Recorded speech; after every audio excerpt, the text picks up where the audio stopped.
नमस्कार साथियों, मेरा नाम है एस एन भारती और आप देख रहे हैं करंट अफेयर्स सेगमेंट का नया वीडियो। और आज तारीख है 14 अप्रैल 2026। हम लोग जो है 14 अप्रैल 2026 से जितने भी करंट अफेयर्स के महत्वपूर्ण प्रश्न बन सकते हैं उस सभी प्रश्नों पर डिस्कस करेंगे। पीडीएफ आप हमारे टेलीग्राम चैनल से डाउनलोड कर सकते हैं, जिसका लिंक मैंने इस वीडियो के डिस्क्रिप्शन बॉक्स में दे दिया है। तो आप इस लिंक पर जाकर टेलीग्राम चैनल ज्वाइन करके अपनी पढ़ाई आप पीडीएफ से भी कर सकते हैं। और हम लोग को जो है थंबनेल पर देखने को मिल रहा है एक मोहतरमा का तस्वीर देखने को मिल रहा है ना। और यह जो है T20 में 9 विकेट हासिल करके जो है एक इतिहास रची है। तो ऐतिहासिक इनका नाम क्या है, कहाँ की रहने वाली है, तो ये सभी प्रश्न हम लेंगे आगे चलकर। T20 में 9 विकेट मायने रखता है ना कि आपको मात्र 3 ओवर जो देकर जो है ये 9 विकेट ली है, जबकि T20 में कुल मिला के 4 ओवर ही देने का मौका मिलता है। तो हम लोग लेंगे ये प्रश्न आगे चलकर, है ना, कि नाम क्या है। और जब इतिहास में अभी तक में जो है रिकॉर्ड है ना लिखा हुआ कि 9 विकेट हिस्ट्री रिकॉर्ड, तो ये जब हिस्ट्री क्रिएटेड की है तो लेंगे हम लोग आगे चल के ये प्रश्न। महत्वपूर्ण प्रश्न के अंतर्गत ये प्रश्न रहेगा और आप लोगों को आने वाले दिनों में जरूर पूछा जाएगा। लेते हैं आज का पहला प्रश्न। और आज का पहला प्रश्न आपको दिवस से संबंधित है और हाल ही में एक दिवस मनाया गया है, सियाचिन दिवस, है ना। तो सियाचिन दिवस प्रतिवर्ष किस दिन मनाया जाता है? तो सियाचिन दिवस जो है प्रतिवर्ष मनाया जाता है 13 अप्रैल को मनाया जाता है। तो ध्यान रखेंगे कि सियाचिन दिवस यदि आपसे पूछा जाता है तो सियाचिन दिवस सीधे तौर पर जो है 13 अप्रैल आप याद रखेंगे। 13 अप्रैल का डेट जो है इस वजह से चूज किया गया क्योंकि 13 अप्रैल 1984 को भारतीय सेना के द्वारा शुरू किया गया था एक ऑपरेशन, और ऑपरेशन का नाम था मेघदूत। और ये बहुत बार पूछा जा चुका है कि मेघदूत का संबंध किस ऑपरेशन से है, ठीक है। और इसी की सफलता और वहां तैनात भारतीय सैनिकों के साहस व बलिदानों को याद करने के लिए यह दिवस जो है 13 अप्रैल को मनाया जाता है ना।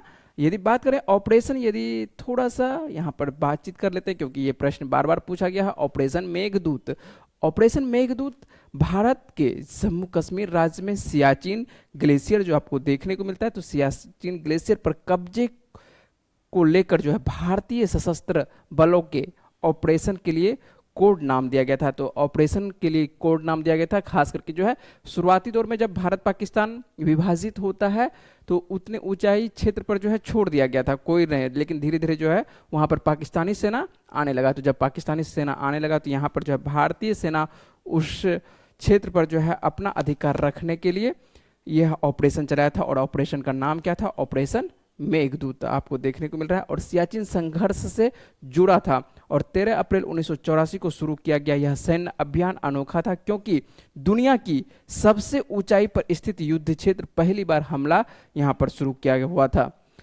और यह भी बहुत बार पूछा गया कि दुनिया का सबसे ऊंचाई पर स्थित युद्ध स्थल कौन सा है या युद्ध क्षेत्र कौन सा है। तो दुनिया का सबसे ऊंचाई पर युद्ध क्षेत्र यदि बात करें तो यह कौन सा है? सियाचिन है। पूरे विश्व का सबसे ऊंचाई पर स्थित युद्ध स्थल जो है यह आपको सियाचिन ही देखने को मिलता है। तो भारतीय सेना जो है यहाँ पर रहती है, इतने ठंड में भी यहाँ पर रहना पड़ता है भारतीय सेना को।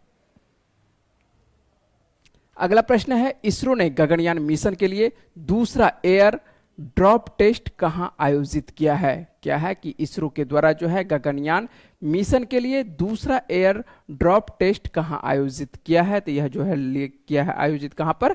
श्री हरिकोटा में आयोजित किया गया है। तो सीधे तौर पर जो है याद रखेंगे कि इसरो के द्वारा गगनयान मिशन के लिए जो दूसरा एयर ड्रॉप टेस्ट लॉन्च किया गया है यह कहां पर? तो श्री हरिकोटा सतीश धवन अंतरिक्ष केंद्र में आयोजित ये किया गया है ना। और तीसरा प्रश्न आपके लिए है कि लता दीनानाथ मंगेशकर पुरस्कार, और यह पुरस्कार भी आप लोगों से पूछा जा सकता है कि लता दीनानाथ मंगेशकर पुरस्कार 2026 के लिए हाल ही में किसे चुना गया है? तो ऐसे कौन से व्यक्ति हैं जिन्हें कि लता दीनानाथ मंगेशकर पुरस्कार 2026 प्रदान किया जाएगा? यह प्रदान किया जाएगा कैलाश सत्यार्थी को प्रदान किया जाएगा। सीधे तौर पर यदि बात करते हैं तो यह प्राइज जो है किन्हें, यह पुरस्कार किन्हें दिया जाएगा? कैलाश सत्यार्थी को। और कैलाश सत्यार्थी आप जानते हैं कैलाश सत्यार्थी क्यों प्रसिद्ध हैं? तो कैलाश सत्यार्थी जो है इनको नोबेल का शांति पुरस्कार भी प्रदान कर दिया गया है और बाल अधिकार कार्यकर्ता भी यह हैं कैलाश सत्यार्थी। और वर्ष 2026 के लिए प्रतिष्ठित 5वां लता दीनानाथ मंगेशकर पुरस्कार से इनको सम्मानित किया जाएगा। और यह प्रतिष्ठित पुरस्कार जो है उन्हें राष्ट्र और समाज के प्रति उनके असाधारण योगदान के लिए दिया जाएगा, है ना। तो स्वाभाविक सी बात है कि समाज के लिए काम करते हैं, तो समाज के लिए जब काम करते हैं तो सामाजिक प्रतिष्ठा के लिए कैलाश सत्यार्थी को लता दीनानाथ मंगेशकर पुरस्कार 2026 से नवाजा जाएगा। और आप लोगों के लिए जो मेरे चैनल पर हैं, अब भी जहां पर लाइव देख रहे हैं, यदि आप हैं लाइव तो अच्छी बात है। और दूसरा एक चैनल मेरा क्रिएट किया गया है जिसका नाम है आपको जीएस मानचित्रा, और यहाँ पर जो है आप ये ज्वाइन कर लेंगे, क्योंकि आने वाले दिनों में आपको इसी पर लाइव होने वाला है। जितने और यहाँ पर आपको बहुत सारी जानकारी मिलेगा। हो सकता है कि आने वाले दिनों में आपको बहुत जल्द जो है PYQ यहाँ पर स्टार्ट किया जाएगा, और MCQ फॉर्मेट में जो है आपको बहुत सारे प्रश्न यहाँ पर तैयार करवाया जाएगा। केवल आपको जीएस मानचित्र चैनल पर तैयार करवाया जाएगा, है ना। तो अभी आप जब हैं ऑनलाइन देख रहे हैं तो इस चैनल को भी आप क्या करेंगे, सब्सक्राइब कर लेंगे, ठीक है। यूट्यूब पे ही मिल जाएगा, आसानी से सर्च करेंगे जीएस मानचित्र के नाम से आपको मिल जाएगा। लेते हैं आज का नेक्स्ट प्रश्न, और नेक्स्ट प्रश्न है, हाल ही में निज़ार अहमदी को किस देश का राष्ट्रपति नियुक्त किया गया है। तो एक व्यक्ति है निज़ार अहमदी, और निज़ार अहमदी को किस देश का राष्ट्रपति नियुक्त कर दिया गया है। तो निज़ार अहमदी को जो राष्ट्रपति नियुक्त कर दिया गया है, कहाँ के ये राष्ट्रपति बन रहे हैं, तो इराक के बन रहे हैं, है ना। तो इराक के रशीद लतीफ़ जो थे उनके स्थान पर बन रहे हैं। इराक की संसद ने जो है अप्रैल 2026 में कुर्सीद राजनेता, और इनका नाम है निज़ार आपको अहमदी है। क्या नाम है, निज़ार अहमदी नाम है। और निज़ार अहमदी जो बन रहे हैं कहाँ के, तो इराक के राष्ट्रपति बन रहे हैं, और नाम आया है इराक का। तो इराक की राजधानी क्या है, तो इराक की राजधानी जानते हैं बगदाद है। और यहाँ पर जो मुद्रा चलती है दिनार मुद्रा चलती है। बहुत बार परीक्षा में आ चुका है कि इराक की मुद्रा का क्या नाम है, तो इराक की मुद्रा का जो नाम है इराकी दिनार है। राष्ट्रपति अभी जस्ट बन रहे हैं कौन, निज़ार अहमदी बन रहे हैं। अहमदी है, निज़ार अहमदी है, ठीक है, अहमदी नहीं है, ठीक है। अगला प्रश्न है, पांचवा प्रश्न है कि एक T20 जो आपको देखने को मिल रहा है ये आपको अंतर्राष्ट्रीय होगा, है ना, आई लगा हुआ रहेगा। एक T20 आपको मैच में 9 विकेट लेने वाली दुनिया की पहली महिला क्रिकेटर कौन बन गई है। यही आप लोगों के थंबनेल पर था कि यहाँ पर जो है एक T20 अंतर्राष्ट्रीय लिखा हुआ, आई लिखा हुआ है, ठीक है, थोड़ा सा सुधार कर लेंगे। T20 आपको आई मैच में, आई मतलब इंटरनेशनल, तो T20 इंटरनेशनल मैच में 9 विकेट, कितना विकेट, तो 9 विकेट हासिल करने वाली दुनिया की पहली महिला क्रिकेटर कौन बन गई है। ऐसी कौन सी बॉलर है जो कि T20 में मात्र 4 ओवर देने को मौका मिलता है, जबकि इनको तो 3 ही ओवर मौका मिला, ठीक है। और 3 ओवर में जो है ये 9 विकेट हासिल कर ली। और 9 विकेट हासिल करने वाली जो महिला खिलाड़ी हैं इनका नाम है लौरा कार्डोसो, ठीक है। तो ये आप ध्यान रखेंगे कार्डोसो को। और यह रहने वाली कहाँ की है, तो यह रहने वाली है ब्राजील की, मात्र 21 वर्ष की है, और ये तेज गेंदबाज है ना। तो ध्यान रखेंगे, ऐसा नहीं कि स्पिनर दे देंगे। तो ये ब्राजील की रहने वाली है, तो समझ चुके होंगे इनका नाम है लौरा कार्डोसो। और ये लौरा कार्डोसो जो आपको देखने को मिल रही है ये ब्राजील की रहने वाली है, मात्र 21 वर्ष की है। और अंतर्राष्ट्रीय ऐसा नहीं है कि केवल 10 ही टीम खेलती है आपको ICC में, तो यहाँ पर जो है T20 अंतर्राष्ट्रीय लगा हुआ है, ठीक है। यहाँ पर देखिए ठीक लिखा हुआ है T20 आई लगा हुआ है ना। T20 आई मैच की एक पारी में 9 विकेट लेने वाली दुनिया की यह क्या बनती है, पहली महिला क्रिकेटर बनती है। और जब महिला क्रिकेटर पहली बन रही है, पहली महिला क्या, ऐसा अभी तक में कोई पुरुष भी नहीं कर पाया है, ठीक है। कोई पुरुष वर्ग भी 9 विकेट T20 में नहीं ले पाया है। तो महिला के है या पुरुष के है, इसमें सभी में जो है आपको एक ही नाम याद रखना है, कार्डोसो को याद रखना है। और ये जो है तेज गेंदबाज है, तो नाम तो समझ ही चुके होंगे। और इनको यदि बात करें कि मैच के दौरान जो है ये कितना ओवर दे पाती है, ये सभी बात कर लेते हैं, है ना। तो इन मुकाबले में इनको जो है मात्र मिलता है कितना ओवर देने का, ये 3 ही ओवर डाल पाती है ना, 3 ओवर, इस वजह से कि एक और दूसरा कोई विकेट ले लिया, तो विकेट ले लिया तो अब मौका ही नहीं मिला आपको चौथा ओवर देने का। तो चौथा मिलता तो ये 10 विकेट भी ले सकती थी। तो 9 आपको 3 ओवर देने के दौरान जो है इनको सिर्फ ये 4 रन देती है, 4 रन देती है, और कुल मिला के 9 विकेट हासिल कर लेती है।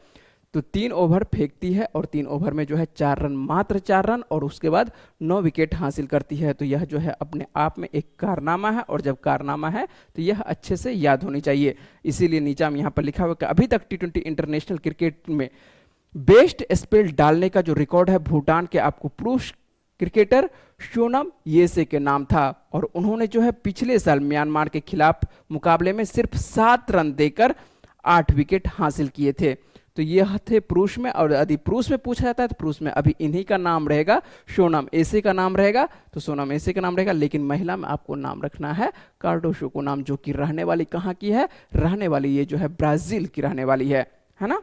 तो याद रखना है, इनको अच्छे से याद रखना होगा, और आने वाले दिनों में हो सकता है आपको यहां से प्रश्न पूछा जा सकता है कार्डोसो से संबंधित, है ना।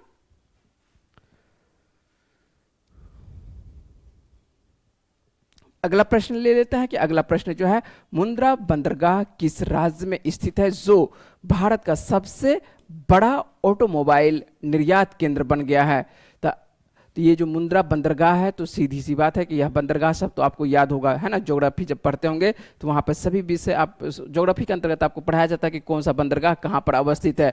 तो मुंद्रा बंदरगाह, तो ये आसान बन जाता है करंट अफेयर्स के लिए कि मुंद्रा बंदरगाह किस राज्य में स्थित है जो भारत का सबसे बड़ा ऑटोमोबाइल निर्यात केंद्र बन चुका है। तो यह कहाँ पर है, तो यह राज्य कौन से राज्य में है, तो गुजरात राज्य में है।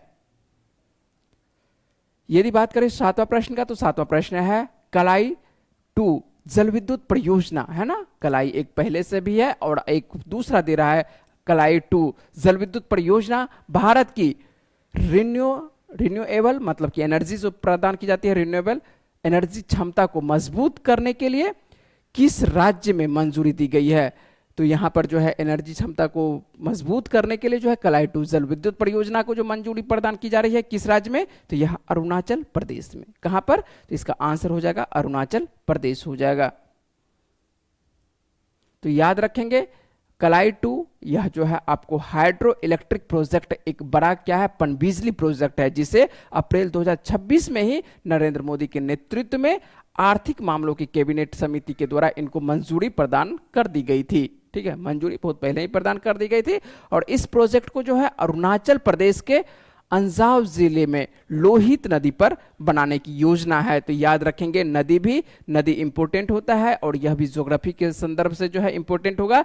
किस नदी पर, तो लोहित नदी पर। और यह भारत की रिन्यूएबल एनर्जी क्षमता को मजबूत करने की दिशा में एक बड़ा कदम है। और एक आपको फैक्ट सिर्फ बता देते हैं आपको स्टैटिक्स जीके के अंतर्गत, लोहित नदी ब्रह्मपुत्र नदी की एक सहायक नदी है ना।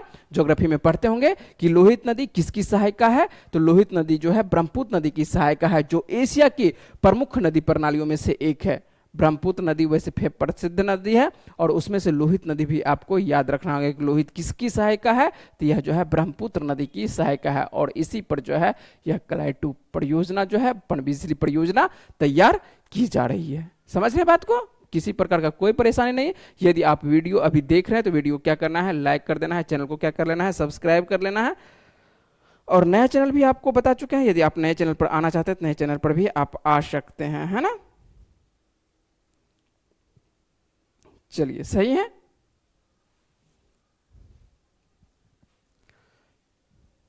कमेंट करके आप यदि कुछ पूछना चाहते हैं तो प्रश्न के संदर्भ में तो आप पूछ सकते हैं।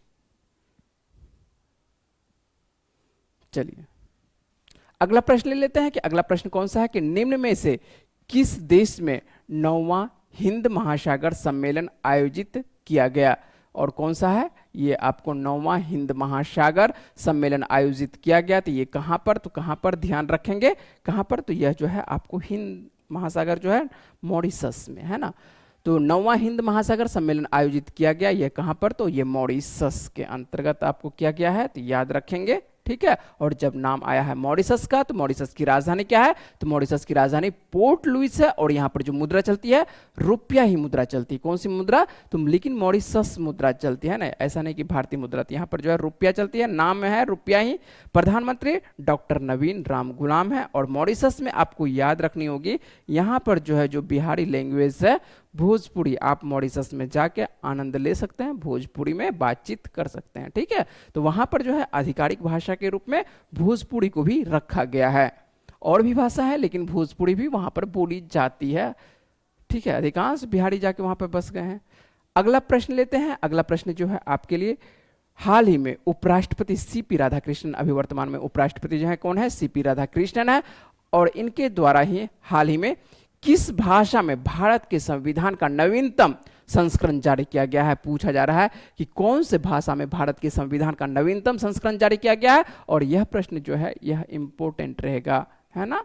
और भाषा से संदर्भ भी आपको राज्य व्यवस्था में पढ़ते हैं, और उपराष्ट्रपति के संदर्भ में भी आप राज्य व्यवस्था में पढ़ते हैं। और वहीं से यदि ये प्रश्न को लेते हैं करंट अफेयर्स के संदर्भ में, तो राधाकृष्णन के द्वारा जो है सिंधी भाषा में, किस भाषा में, तो अनुवाद कह सकते हैं कि भारत के संविधान का जो है नवीनतम अनुवाद संस्करण तैयार किया गया है, किसमें, तो यह जो है सिंधी में इसको जो है जारी किया गया है। तो सिंधी भाषा भी जो है, सिंधी भाषा बोली जाती है।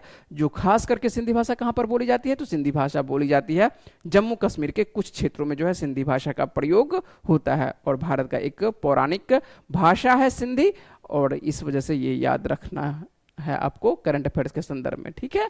कि इसका जो है हाल ही में क्या किया गया है, तो हाल ही में आपको देखना होगा कि भारत के संविधान का जो है नवीनतम संस्करण जारी किया गया है, किस भाषा में, तो यह जो है सिंधी में जारी किया गया है, ठीक है। वैसे सिंध राज्य हम लोगों के अंतर्गत नहीं है, तो सिंध जो है किस राज्य का, भारत 1947 में भारत पाकिस्तान का जो बंटवारा होता है, वह जो है सिंध कहाँ चला जाता है, तो सिंध जो चला जाता है पाकिस्तान के अंतर्गत, लेकिन भाषा के अंतर्गत हम लोग पढ़ते हैं, ठीक है। चलिए अगला प्रश्न ले लेते हैं कि अगला प्रश्न कौन सा है, कि अगला प्रश्न आपके लिए है कि निम्न में से किस शहर में रग्बी प्रीमियर लीग का दूसरा संस्करण जो है आयोजित किया जाएगा। कौन सा है, नाम याद रखेंगे, और यह नाम है रग्बी प्रीमियर लीग। रग्बी खेल होती है, और रग्बी जो है प्रीमियर लीग जो है यह कहाँ पर इसका दूसरा संस्करण आयोजन किया जाएगा, तो यह किया जाएगा हैदराबाद में किया जाएगा। कहाँ पर किया जाएगा, हैदराबाद में किया जाएगा। तो याद रखेंगे कि रग्बी प्रीमियर लीग जिस तरह से आईपीएल होता है, इसी तरह से जो है रग्बी को बढ़ावा देने के लिए रग्बी प्रीमियर लीग का जो है यह संस्करण लॉन्च किया गया है, और इसका दूसरा संस्करण इस वर्ष जो है हैदराबाद में होने वाला है, ठीक है। तो याद रखेंगे हैदराबाद में, और याद वैसे स्टेडियम जरूरत नहीं है, गाचिबो वली एक स्टेडियम है आपको हैदराबाद में, यहीं पर इसका आयोजन किया जाएगा, और यह जून के माह में होगा, 16 से लेकर 28 जून 2026 का इसका आयोजन होने वाला है, ठीक है। तो आज का करंट अफेयर्स का सेगमेंट रखेंगे यहीं तक, लेकिन पिछले वीडियो में आप लोगों से जो है एक प्रश्न पूछे थे, उसका सही जवाब क्या है, आइए देख लेते हैं। भारत की पहली चालक रहित पॉड टैक्सी परियोजना किस राज्य में लॉन्च की गई है। तो आपसे पूछा गया था प्रश्न कि भारत की ऐसा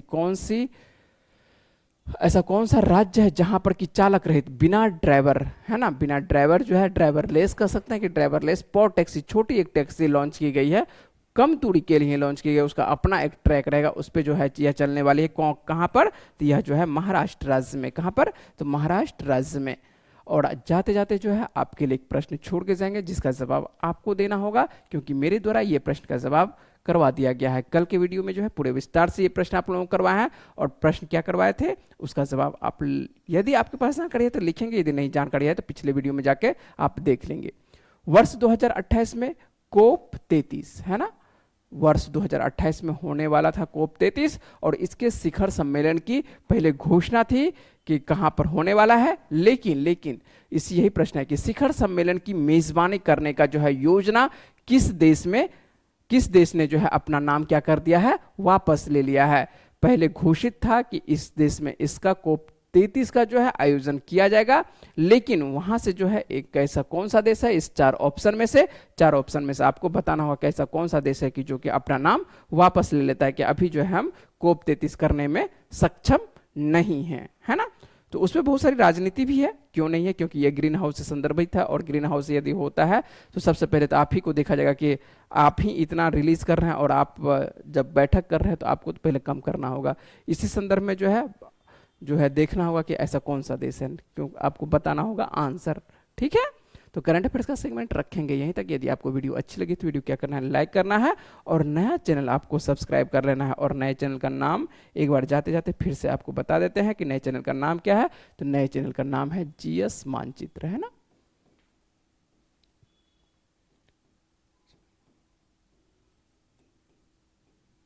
तो ये जीएस मानचित्र आप सर्च करेंगे, जीएस मानचित्र के नाम से आपके YouTube पे आ जाएगा, और यहाँ पर जो है आप ज्वाइन कर लेंगे, है ना, क्योंकि आने वाले दिनों में अब जो है इसी चैनल पर जो है लाइव होने वाला है, जीएस मानचित्र चैनल पर। तो उम्मीद है कि आपको वीडियो अच्छी लगी होगी। चलते हैं, मिलते हैं आप लोगों से नेक्स्ट वीडियो में। Okay, bye bye.